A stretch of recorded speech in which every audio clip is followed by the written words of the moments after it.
नमस्ते। आज हम बात करने वाले हैं एक ऐसे प्रदेश की जो सिर्फ एक राज्य नहीं बल्कि अपने आप में एक देश जितना विशाल है। जी हाँ, हम बात कर रहे हैं उत्तर प्रदेश की। तो चलिए मिलकर समझते हैं कि आखिर कौन सी बातें इसे इतना विशालकाय बनाती हैं। तो सवाल ये उठता है कि आखिर किसी भी क्षेत्र को विशाल या जाइंट क्या बनाता है। क्या वो सिर्फ उसका एरिया होता है, उसकी जमीन, या फिर वहां रहने वाले लोगों की तादाद, या हो सकता है उसकी सांस्कृतिक गहराई। पता है, उत्तर प्रदेश के मामले में ना इन सारे सवालों के जवाब छिपे हुए हैं। अगर उत्तर प्रदेश की इस विशालता को समझना है ना, तो बस 3 चीजों पर गौर करना होगा। पहली, इसकी बहुत बड़ी और उपजाऊ जमीन। दूसरी, यहाँ की लहलहाती फसलें। और तीसरी, इसकी सदियों पुरानी टाइमलेस विरासत। ये 3 पिलर्स ही हैं जो मिलकर इस प्रदेश की पूरी कहानी कहते हैं। और देखिए, हर बड़ी कहानी की तरह ही उत्तर प्रदेश की कहानी भी इसकी जमीन से ही शुरू होती है। तो चलिए सबसे पहले इसकी नींव को, मतलब इसके ज्योग्राफी को समझते हैं। 2.4 लाख स्क्वायर किलोमीटर। अंदाजा लगाइए, ये साइज लगभग यूनाइटेड किंगडम जितना बड़ा है। तो ये सिर्फ कोई नंबर नहीं है, ये इस बात का सबूत है कि हम एक ऐसे राज्य की बात कर रहे हैं जिसका स्केल ही किसी देश जैसा है। अब जरा इसकी लोकेशन देखिए। उत्तर प्रदेश को भारत का दिल भी कहा जाता है। एक तरफ ये 8 भारतीय राज्यों से जुड़ा है और दूसरी तरफ नेपाल के साथ इसकी एक इंटरनेशनल बाउंड्री भी है। सोचिए, ये जो स्ट्रेटेजिक पोजीशन है, ये इसे ट्रेड, कल्चर और पॉलिटिक्स का कितना बड़ा सेंटर बनाती होगी। और इतनी बड़ी जमीन एक जैसी हो, ऐसा तो हो नहीं सकता है ना। उत्तर में देखिए तो हिमालय की तलहटी वाला हरा भरा तराई इलाका है। बीच में यहाँ के जीवन का आधार गंगा के उपजाऊ मैदान हैं। और फिर दक्षिण की तरफ जाएं तो विंध्य की पुरानी पहाड़ियाँ और पठार मिलते हैं। मतलब हर रीजन की अपनी एक अलग पहचान है, अपनी एक अलग कहानी। और इस जमीन की जान वो तो यहाँ की नदियों में बसती है। गंगा, यमुना, घाघरा, गोमती, ये सिर्फ नदियां नहीं हैं, ये तो इस इलाके की लाइफलाइन है। इन्होंने सिर्फ खेतों को पानी नहीं दिया, बल्कि यहाँ की पूरी सभ्यता को, यहाँ के कल्चर और इतिहास को गढ़ा है।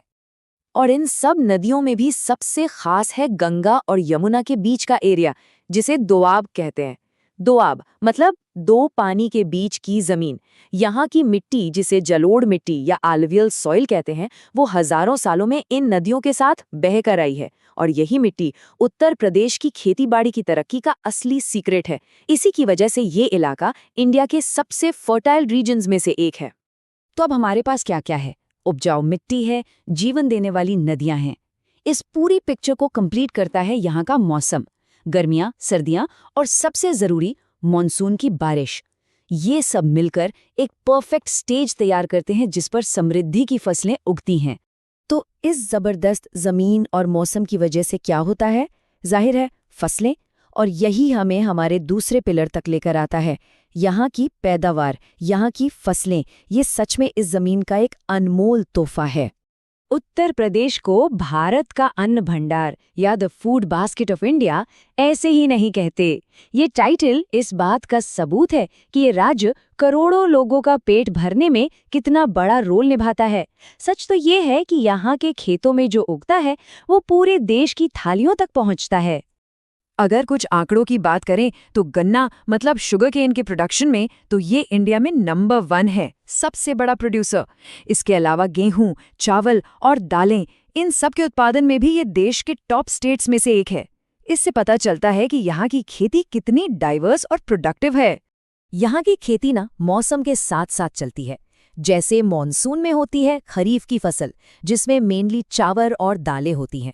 और फिर जब सर्दियां आती हैं तो रबी का मौसम होता है, जो गेहूं और सरसों जैसी फसलों के लिए एकदम परफेक्ट होता है।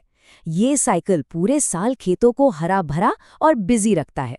लेकिन एक मिनट, ये इतना बड़ा प्रोडक्शन सिर्फ कुदरत का कमाल नहीं है। इसके पीछे इंसानी मेहनत और दिमाग का भी बहुत बड़ा हाथ है। अपर गंगा कैनाल जैसी बड़ी बड़ी नहरों का पूरा एक नेटवर्क है, लाखों ट्यूबवेल्स हैं। ये सब मिलकर ये पक्का करते हैं कि सिर्फ मॉनसून के भरोसे ना रहा जाए और खेतों को साल भर पानी मिलता रहे। अब सोचिए, जहाँ की जमीन इतनी उपजाऊ हो, जहाँ खाने पीने की कोई चिंता ना हो, तो वहाँ क्या होता है? वहाँ कला, कल्चर और सिविलाइजेशन को फलने फूलने का मौका मिलता है। और बस यहीं से हम पहुंचते हैं अपने तीसरे और आखिरी पिलर पर, उत्तर प्रदेश की शानदार सांस्कृतिक विरासत जिसे सदियों ने बनाया है। और जब इस विरासत की बात हो तो जाहिर है सबसे पहले मन में एक ही नाम, एक ही तस्वीर आती है, ताजमहल। ये सिर्फ मुगल आर्किटेक्चर का एक सिंबल नहीं है, ये तो पत्थर में लिखी गई मोहब्बत की एक अमर कहानी है। एक ऐसी अजूबा इमारत जो दुनिया भर से लोगों को अपनी तरफ खींच लाती है। ताजमहल से ज्यादा दूर नहीं, यमुना के किनारे ही खड़ा है आलीशान आगरा का किला। ये सिर्फ कोई किला नहीं था, एक जमाने में ये ताकतवर मुगल सल्तनत का पावर सेंटर था। इन्हीं मजबूत दीवारों के पीछे से पूरे हिंदुस्तान पर राज किया जाता था। आज भी ये दीवारें अपने अंदर इतिहास की न जाने कितनी ही कहानियां समेटे हुए हैं। और फिर आता है फतेहपुर सीकरी। इसे सम्राट अकबर ने बसाया था, जीत का शहर। हालांकि इसे कुछ ही समय बाद खाली करना पड़ा, लेकिन आज भी इसकी शानदार इमारतें जैसे कि बुलंद दरवाजा हो या पंचमहल, ये सब मुगल आर्किटेक्चर और अकबर के विजन की गवाही देती हैं। तो हमने क्या देखा? एक ऐसी जमीन जिसे नदियों का आशीर्वाद मिला है, एक ऐसा अन्न भंडार जो पूरे देश का पेट भरता है, और एक ऐसी विरासत जो आज भी पत्थरों में जिंदा है। तो इन मजबूत बुनियादों पर खड़ा उत्तर प्रदेश आज एक नए भविष्य की तरफ देख रहा है। अब सवाल बस यही है कि ये विशालकाय राज्य अपनी इस विरासत और इस जबरदस्त क्षमता का इस्तेमाल करके अपनी कहानी का अगला चैप्टर क्या लिखेगा।